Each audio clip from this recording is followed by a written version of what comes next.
చూడండి, ఇవి మన హోమ్ మినిస్టర్ గత 2 సంవత్సరాలుగా ఎంతో కష్టపడి సేకరించి ఇచ్చిన తీవ్రవాదులకు సంబంధించిన రిపోర్ట్స్. ఆంధ్రప్రదేశ్లో తీవ్రవాదుల కదలికల గురించి మళ్ళీ చెప్పాలా? వాళ్ళెవరో, వాళ్ళ వెనక ఎవరున్నారో అందరికీ బాగా తెలుసు. చీఫ్ సెక్రటరీకి, హోమ్ సెక్రటరీకి, డీజీపీకి, ఇంటెలిజెన్సీకి అంతా తెలుసు కదా. అన్నిటికీ సిద్ధంగా ఉన్నామని మీరు నాకు ఎప్పుడు చెప్పారు?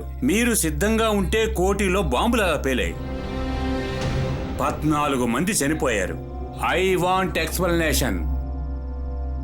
దీని గురించి మీరేం చెప్తారు? హోమ్ సెక్రటరీ నుంచి మొదలు పెడదాం.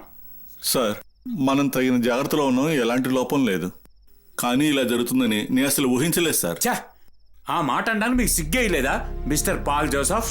సార్, పోయిన వారమే నేను డీజీపీ ఇంటెలిజెన్స్ కూర్చొని శాంతి భద్రతల గురించి మాట్లాడుకున్నాం కదా త్రినాథ్? ఎస్, సిటీలో మళ్ళీ బాంబ్ బ్లాస్ట్ జరగకుండా తీసుకోవాల్సిన జాగ్రత్తల గురించి కమిషనర్ ఆఫీస్ లో కూర్చొని మేము మాట్లాడుకున్నాం. సార్, మాకు సిబిఐ నుంచి ఈ బాంబ్ బ్లాస్ట్ల గురించి ఎలాంటి ఇన్ఫర్మేషన్ రాలేదు. ఆంధ్రప్రదేశ్లోకి ఒక కరడు కట్టిన తీవ్రవాది ప్రవేశించాడు. హైదరాబాద్లో, చెన్నైలో బాంబు పేలుళ్లు జరుగుతాయని సిబిఐ వాళ్ళు ఆల్రెడీ ఇన్ఫర్మేషన్ ఇచ్చారు. అది 2 నెలల ముందు. ఆ ఫైల్స్ అన్నీ హోమ్ మినిస్ట్రీ నుంచి కనిపించకుండా పోయాయి.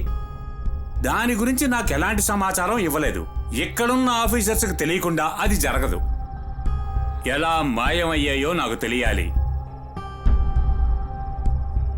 ఎవరైనా ఏదైనా నాతో మాట్లాడాలి అంటే రేపు రాత్రి వరకు సమయం ఉంది. దాని తర్వాత నేను సీరియస్ యాక్షన్ తీసుకోవాల్సి ఉంటుంది. ఇక మీరు వెళ్ళొచ్చు.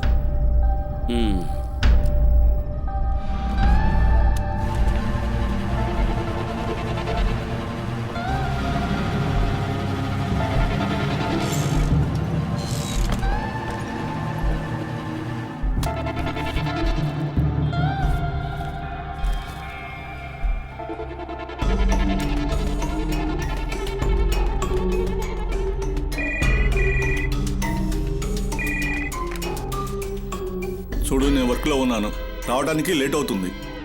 వర్క్లో ఉన్నానని చెప్పాను కదా.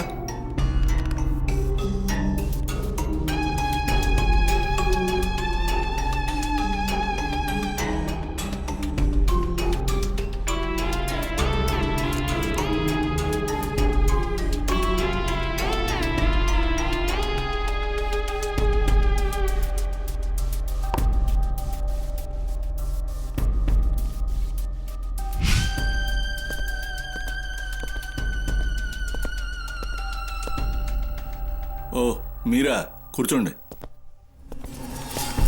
Let me finish this.